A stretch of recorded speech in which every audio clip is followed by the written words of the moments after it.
The Promise Never Kept by Christina Reece. Mom, are you sure you have to go?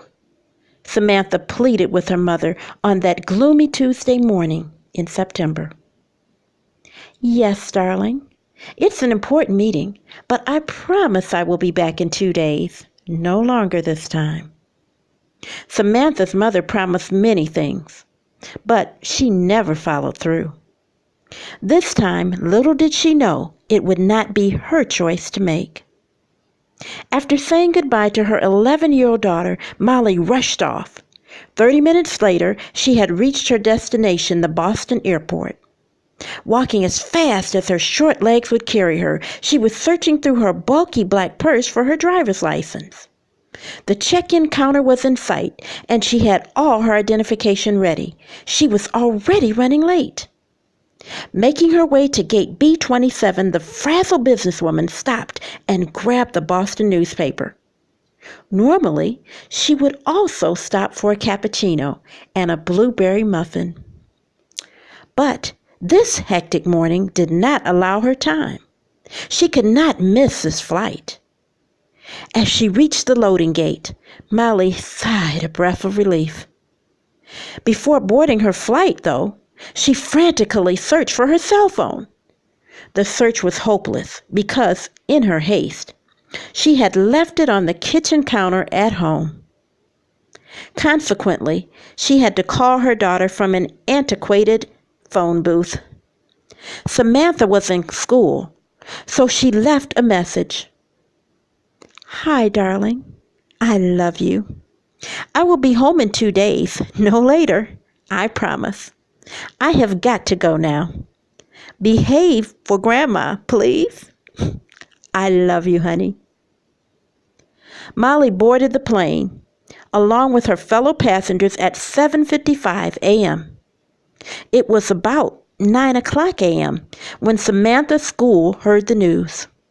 Her teacher, Mrs. James, turned on the national news, and the whole class watched as they aired reruns of the horrifying scene of an airplane crashing into the North Tower of the World Trade Center. As she watched, terror-stricken, Samantha began crying frantically.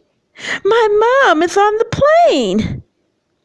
A short 3 minutes later, Samantha's class discovered what the entire world now knew. The crash was not an accident. It was more, much more than that.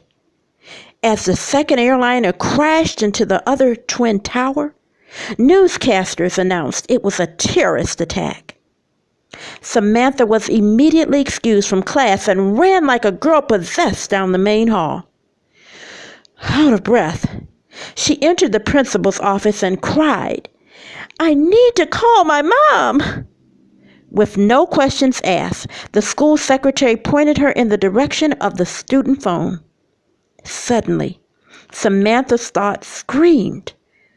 What was her flight number? What was her airline? Shaking nervously, she dialed her mother's number while repeating to herself, "Please, God, no. Please, God, no."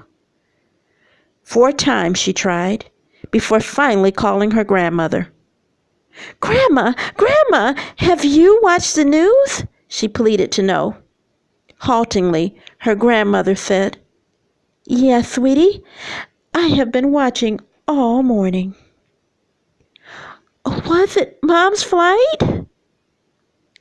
"I don't know, honey. I have her flight information somewhere, but I can't find it. If it will help you feel better, I'll come get you." Samantha, more frightened than ever, slowly walked back to her classroom. Silently, she took her seat as fellow classmates watched her sympathetically. Her best friend sat down next to her, trying to comfort her. Sadly, it did not help.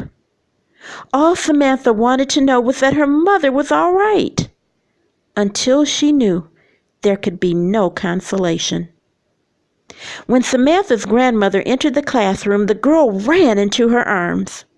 They clung to each other for comfort. then walked solemnly outside to the old Buick Century in the school's no parking zone in front. Quietly returning home, they rushed inside, turned on the television, hoping for more information. Her grandmother started rifling through the pile of papers on her desk, frantically seeking her daughter's flight information. At last, Samantha's grandmother raised a small scrap of paper in the air, signaling the end of her successful search. Out of the corner of her eye, Samantha saw Tom Brokaw come on the screen and announce, "The first flight hitting the North Tower was Flight 111. The anxious pair sat on the edge of the sofa, clutching the flight number like a lottery ticket.